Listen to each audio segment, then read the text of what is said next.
கர்த்தருடைய பரிசுத்த நாமத்திற்கு மகிமை உண்டாவதாக. இன்றைய வேத வசனம் சங்கீதம் 1:3.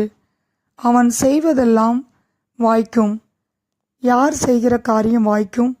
சங்கீதம் 1:1 முதல் 3 வரை வாசிக்கிறோம்.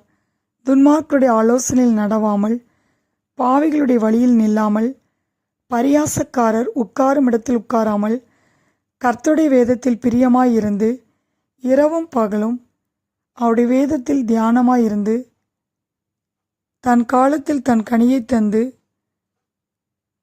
இலையுதிராதிருக்கிற மரத்தைப் போல் இருப்பான்.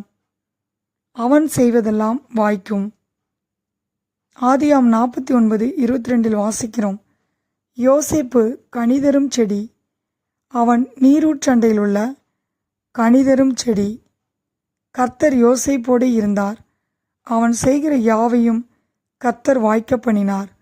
ஆம் பிரியமானவர்களே, கர்த்தர் யோசேப்போடு இருந்தது போல உங்களோடும் இருப்பார். நீங்கள் செய்வதெல்லாம் வாய்க்கும். எபேசியர் 5:9 வாசிக்கிறோம். ஆவியின் கனி சகல நற்குணத்திலும் நீதியிலும் உண்மையிலும் விளங்கும். நாம் சகல நற்குணத்திலும் உண்மையிலும் நீதியிலும் நாம் வாழும்போது, நாம் நீர்க்கால்களின் ஓரமாய் நடப்பட்டு நாம் காலத்தில் கனியை தந்து இலையுதிராதிருக்கிற மரத்தைப் போல் இருப்போம். நாம் செய்கிற எல்லாவற்றையும் கர்த்தர் வாய்க்க பண்ணுவார். சங்கீதம் 1:3 வாசிக்கிறோம். அவன் செய்வதெல்லாம் வாய்க்கும்.